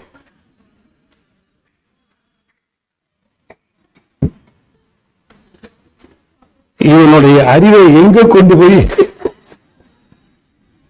இப்ப தெரியல அவனுக்கு புத்தி மூளையில எவ்வளவு தூரம் இருக்குட்டு. நான் சொல்லல இத அவனுங்க ஜேர்னல்லையே போட்டிருக்கான். நான் அவங்க சேனல்ல இருக்க ஜோக்க சொல்றேன் தவிர்த்து நான் நம்ம ஜோக்க சொல்லல. நம்ம வகையில யாரு அவங்க சேனல்ல எழுதியிருக்கோம். இப்படி இங்க இப்ப இறந்து போனா ப்ராடக்ட்ல ஒருத்தர் குறைஞ்சிருவாங்க.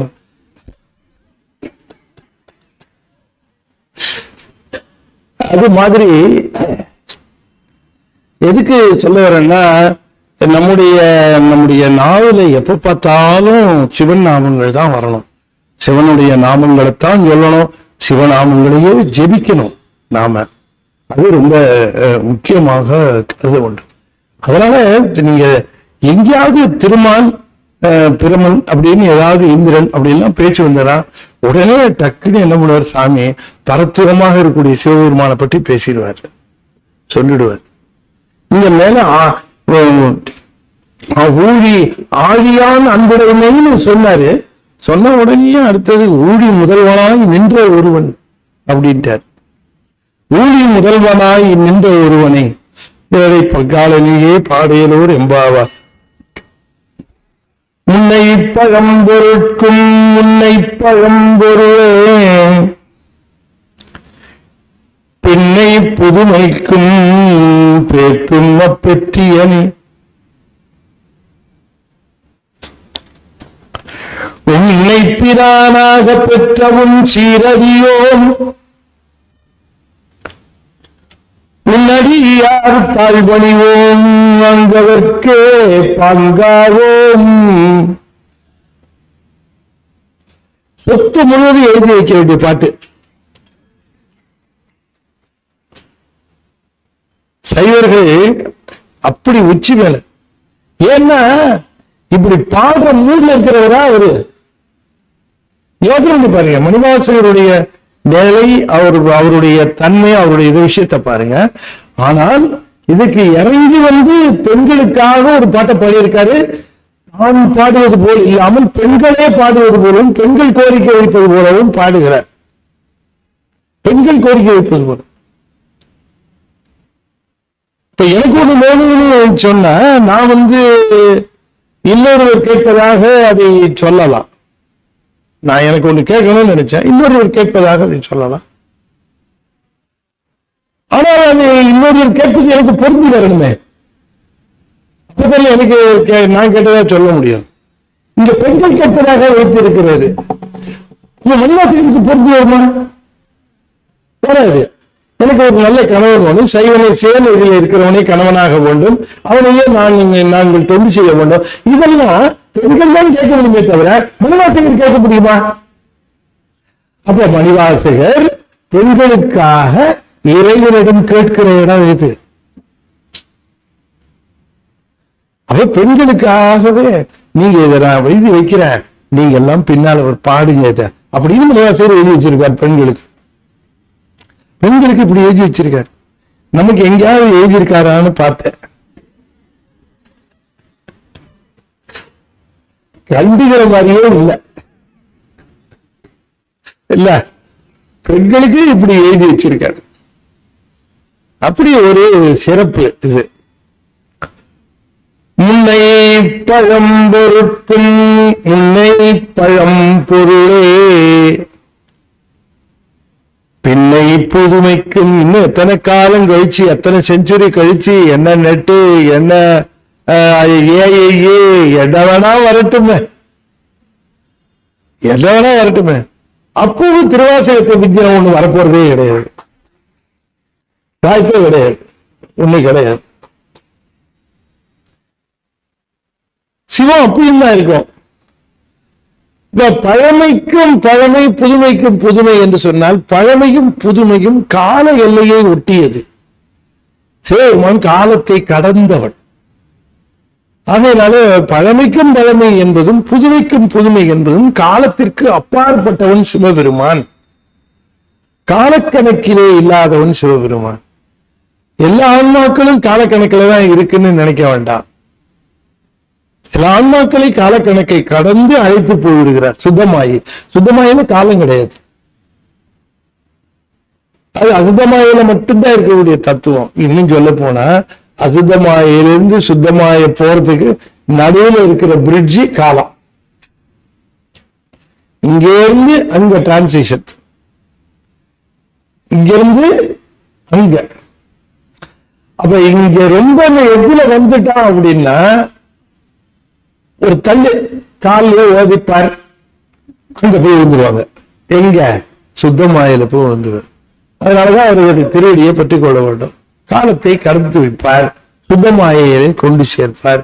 காலம் கடந்த நிலை சுத்தமாயில தான் நமக்கு பதமுத்தி இருக்கு. பதமுத்தி பரமுத்தின்னு அந்த ஸ்டேஜ்ல போறவர்களுக்காக அது. நம்ம அருளாளர்கள்லாம் அதெல்லாம் தாண்டியவர்கள்.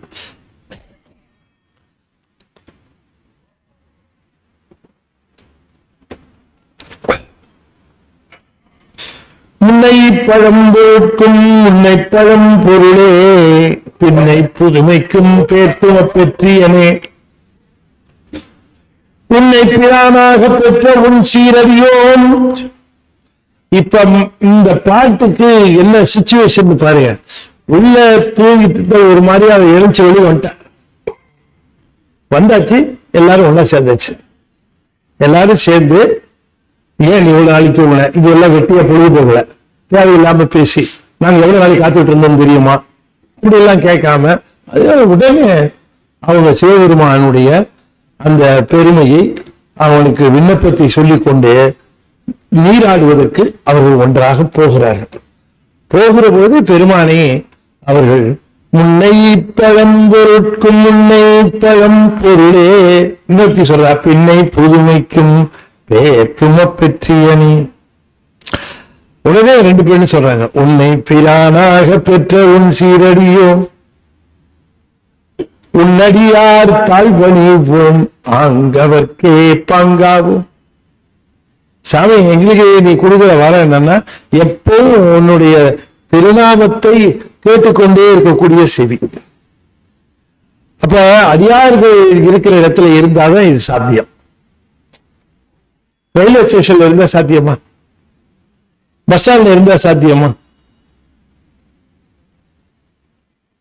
வீட்டுல இருந்தா தான் சாத்தியமா? கஷ்டம்தான். அடியார்கள் இருக்கிற இடத்துல இருந்தா சிவனுடைய திருநாமம் தான் இங்க சொல்வார்கள். அவர் வேற எதையும் பேச மாட்டாங்க, சிவநாமத்தையே சொல்லுவார்கள். ஆகையினாலே நாங்க எங்களுக்கு வேணுங்கிறது என்னன்னா, உன் அடியார் தாழ்வணிவோம் ஆண்டவர்க்கே பாங்காவோம். நாங்க தொண்டு செய்யறோம். அடியார்களுக்கு தொண்டு செய்யறது சிறப்புன்னு தெரிஞ்சு போச்சு. நாங்க அடியார்களுக்கெல்லாம் தொண்டு செய்வோம். இந்த அடியார்கள் எதையும் கேட்டு பெறாதவர்கள். ஆகையினாலே அவர்கள் திருக்குறிப்பு அறிந்து அவர்களுக்கு என்ன வேணும் அப்படிங்கிறத கேட்டு செய்யக்கூடிய அந்த தொண்டு செய்யணும்னு நாங்க ஆசைப்படுறோம். சாமி, இப்படி இருக்கிற எங்களுக்கு யாராவது கூடமா வீட்டுக்காரன் வந்து சேர்ந்தான்னா எங்க கதி என்ன ஆகும்? அதனால சாமி, எங்களுக்கு சிவநெறியில நிற்கிற ஒருவரே எங்களுக்கு கணவராக வர வேண்டும் அப்படின்னு கேட்க. அது இப்படி இதை சொல்லிட்டு ஏன் சிவநெறியில இருக்கிறவர்கள் கணவனா வர வேண்டும்னா, எங்களுக்கு சிவடியாருடைய தொண்டு செய்கிறது எங்களுக்கு ரொம்ப வேண்டப்பட்டது, அது பிடிக்கும், அதைத்தான் நாங்க செய்யணும்னு நினைக்கிறோம் இல்லையா? அப்படி ஒரு தொண்டு எங்களுக்கு வேண்டும். தெய்வம் தோழால் கொழுமன் தொழுதெழுவாள் அப்படின்னு அந்த குரல்ல சொன்னதுக்கு என்ன காரணம்? கொழுமன் பொழுது எடுக்கிறவனா இருப்பான். கொழுமன் தொழுது எடுக்கிறவனாக இருக்கிற பொழுது தனியா தொழுதே வேண்டாம், அவனை தொழுதாலே போதும். போனை தொழுது அதுதான் இந்த இடம் இல்லையா? ஆகையினாலே இந்த ஒரு அன்னவரே எம் கணவர் ஆவார். அவர்தான் எங்களுக்கு இல்லத்து தலைவராக வழங்க வேண்டும், கணவராவார். அவர் உணர்ந்து சொன்ன பரிசே தொழும்பாய் பணி செய்வோம். அவர்கள் என்ன விரும்பி சொல்லுகிறார்களோ அதையே நாங்கள் தொண்டார். அம்மா, காலையில கொஞ்சம் சீக்கிரமா பூஜை பண்ணிட்டு போகணும்னு நினைக்கிறேன், நீ என்ன பண்ண, காலையில சீக்கிரம் எழுந்திருச்சு இந்த பூஜைக்கு வேண்டியதெல்லாம் கொஞ்சம் ஏற்பாடு பண்ண, நான் அது கூட குடிச்சிட்டு வந்துடுவேன், பூஜையை உடனே பண்ணிட்டு. அப்ப அவரை உணர்ந்து சொன்ன பரிசே அடுத்த உடனே தொழும்பாய் பணி செய்வோம். எனக்கு போகிறார் கூடவே இந்த அம்மையார் போகிறாங்க இல்லையா? அருமாள் தாய் நாயனார் போகிறார், இப்படியே நம்ம யார் போகிறாங்க? அவர் அகர்ந்து சொன்ன பரிசையை தொழுந்தால் பணி செய்வோம். எவ்வளவு உதாரணம் இருக்கு பாருங்க.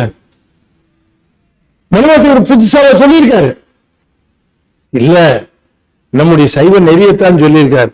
அவர் புதுசா சொன்னது என்னன்னு கேட்டா, உன்னடியார் தாழ்வணிவும் ஆங்கவர்க்கே பாங்காவும் அன்னவரே எம் கணவர் ஆவார். அந்த இடத்துலதான் புரட்சி. தொண்டு செய்யறதுக்கு ரொம்ப அழகா அந்த இடத்துல ஒண்ணு வச்சிருக்காரு. ரொம்ப அருமை. ஒரு இடத்துல தொண்டு செய்யறதுக்கு ரொம்ப முக்கியமா என்ன தேவை நீங்க நினைக்கிறீங்க? தொண்டு செய்யறது பணிவு,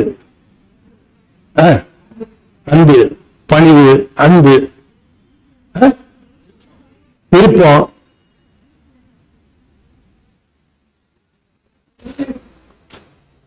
பொறுமை. நான் சொல்லட்டுமா? இது எல்லாத்துக்கும் மேல ஒண்ணு வேணும். தொண்டு செய்வதற்கு உரிமை. தொண்டு செய்யக்கூடிய உரிமை இல்லாமல் தொண்டு செய்ய முடியாது. நான் சொல்ல தப்பா இருந்துச்சு, நான் சொல்ல தப்பா இருந்துச்சு. திடீர்னு ஒருத்தர் அங்கிருந்து உள்ள வராரு கலவன சத்சங்கத்துக்கு. ஒரு அவர் பாடி சேர் எல்லாம் தூக்கி போட்டுக்கிட்டு இருக்கிறாரு. எதுக்குப்பா சேர் எடுத்து போடுற? கேப்பமா இல்லையா? எதுக்கு சேர் எடுத்து போ? இல்ல, நிகழ்ச்சி நடந்த நிகழ்ச்சி சாயந்தரம் தான்ப்பா. இப்ப காலையில 9:30 தானே. இல்ல, சாயந்தரமா எடுத்து போடுறதுக்கு லேட் ஆகும், இப்பயே போட்டு வைக்கலாம் இல்ல அப்படின்னு அவரு செய்ய முடியுமா? ஏப்பா உன்னை யார் இந்த வேலையை செய்ய சொன்னது?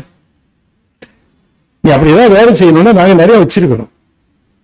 சேர் போடுறது மட்டும் மற்ற வேலை இருக்கு வா. அந்த உரியவர் என்ன பணி போகணும்னு அவர் சொன்னாத்தான் அதை செய்யக்கூடிய உரிமை வரும். நாம போய் தொண்டு செஞ்சா தேவையா தேவை இல்லையா, அது பயன்படுமா பயன்படாதான்னு தெரியாது.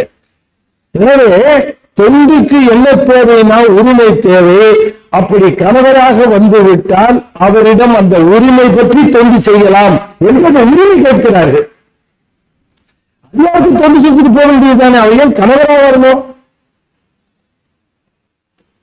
இல்லையே, நீ தொண்டு செய்யணும் நினைக்கிற, தொண்டு செய்ய. பெண்கள் எப்படிங்க தொண்டு செய்ய முடியும்? எவ்வளவு தூரம் தொண்டு செய்ய முடியும்? பெண்கள் லிமிடேஷன்ஸ் இருக்கு இல்லையா, ஒரு அளவுக்கு தான் அவங்களால செய்ய முடியும், அதுக்கு மேல அவங்களால இந்த தொண்டு செய்ய முடியும். ஒரு சிவனையாருக்கு எவ்வளவு தூரம் அந்த தொண்டை செய்ய முடியும் பெண்களை பொறுத்த வரைக்கும்னா அந்த லிமிட். இப்ப கணவனால போயிட்ட நோ லிமிட். அவர் இழந்து சொன்னதெல்லாம் செய்யலாம். இழந்து சொன்ன பரிசே தொழும்பாய். என்ன பொருள் வச்சிருக்கிறார்? உகந்து சொன்ன பரிசே தொழும்பாய் பணி செய்வோம். அப்ப அவருக்கு உகக்காதது எமக்கும் உகக்காது. இன்னவகையே எமக்கு எங்கோன் நல்குதியேல் என்ன குறையும் இலோம் ஏலோடு எம்பாவாய்.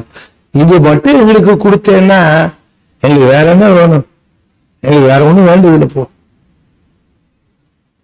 ஏன்னா நல்லா தெரியும் கேட்காமலே எல்லாத்தையும் கொடுப்பாருன்னு. எங்களுக்கு என்ன வேணும் போ அப்படின்னா அப்படிலாம் சொல்லக்கூடாது. வாய்க்குன்னு கொடுக்குறவர் நம்மாள் எப்படின்னா ஒண்ணும் வேணாம்னா இழுத்து வச்சு கொடுத்துட்டு இருப்பார் அவர். அப்படி சிவபெருமான் மாதிரி கொடுக்க முடியுமாங்க? கொடுக்கவே முடியாதுங்க, கொடுக்கவே முடியாது. வேற மாதிரிதான் கொடுக்க முடியாது. பொண்ணு முதல் கேட்கிறாரு, காசு தமிழ் காசு வேணும் அப்படின்னு 12,000 எடுத்துக்க போ பார்க்கலாம் அப்படிங்கிற. யாராவது கொடுக்க முடியுமா? அந்த மாதிரி நினைச்சு கூட பார்க்க முடியாது. திருமாவோட மொத்த ப்ராப்பர்ட்டி அவ்வளவுதான் இருக்கும். நம்மால் தூக்கி கொடுத்தாரு 12,000 அப்படின்னாரு. எல்லா பிரபஞ்சமும் அவ்வளவு. அவன் சூரியன் போய் பெரிய தவம் இருக்கிறான். தவறு என்ன? இப்ப ஆட்சி செய்யணும். எடுத்துக்க 1008 அண்டம் எடுத்துக்க. அவன் 1-2 அண்டம் பெறுவாருன்னு நினைச்சாரு. அதான் 1008 அண்டம் எடுத்துக்க. 10 வருஷம் 108 யோகம் அப்படின்ட்டார். அப்படி கொடுக்கறது யாருமே 5 கண்டத்துல சிவபெருமான் மாதிரி அள்ளி கொடுக்கிற ஆளு கிடையவே கிடையாது. ஆமா, நிஜம்தான். சிவபெருமான் மாதிரி அப்படி கொடுக்க முடியாது, கஷ்டம். இயற்கை கொடுக்கிறாரு. பாவம் மற்ற தெய்வத்தையும் கொடுக்கணும்னு ஆசைதான். இருக்குல்லையே, இல்லையே, ஸ்டாக் இல்லையே. பெருமாட்டே எல்லாம் மொத்தமா அவர் ப்ராப்பர்ட்டி, எல்லாம் அவர் ப்ராப்பர்ட்டி. இந்த வகையை நமக்கு எங்கோன் நல்குதியேல் என்ன குறையும் இலோம் ஏலோர் எம்பாவாய் என்று சொல்லி இந்த அளவில் இந்த பாடல் 9 நாம நிறைவு செய்கிறோம். மீண்டும் அடுத்த வியாழக்கிழமை தொடர்ந்து பாடல் 10 பார்ப்போம். நான் அறிவிப்பு ஒன்று சொன்னேன், நாளைக்கு காலையில 5 மணிலிருந்து அப்லோட் பண்றாங்க. நம்ம 9:10 திருவாசகம் முற்றுவதல் 12 பார்ட்ஸா பிரிச்சு நாளையிலிருந்து முதல் பகுதி வருது. பாருங்க, மற்றவங்களுக்கும் சொல்லுங்க, எல்லாருக்கும் தகவல் தெரிஞ்சவங்களுக்கெல்லாம் நீங்க சொல்லுங்க என்று சொல்லி நம்முடைய சிந்தாதிரிப்பேட்டை சமரச சுத்த சன்மார்க்க ட்ரஸ்ட் அன்பர் திரு முருகையன் அவர்கள் இங்கே வந்திருக்கிறாங்க. அவர்கள் ஒரு சிறு அறிவிப்பு வெளியிட வேண்டும் என்று விரும்பினார்கள். நான் கமலநாத் சச்சங்கம் நம்முடைய ஐயா மணிவாசன் ஐயாவிடம் கேட்டேன். அவங்க சரி அப்படின்னு அவங்க அனுமதி தந்தாங்க. அது போல இப்ப ஐயா வந்து ஒரு சிறு அறிவிப்பு செய்வார்கள். திருச்சிற்றம்பலம்.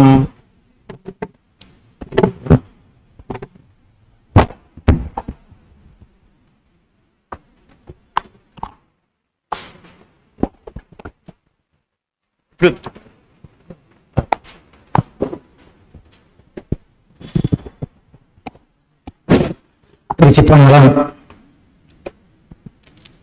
அடியார் பெருமக்களுக்கும் என்னுடைய பணியான வணக்கம்.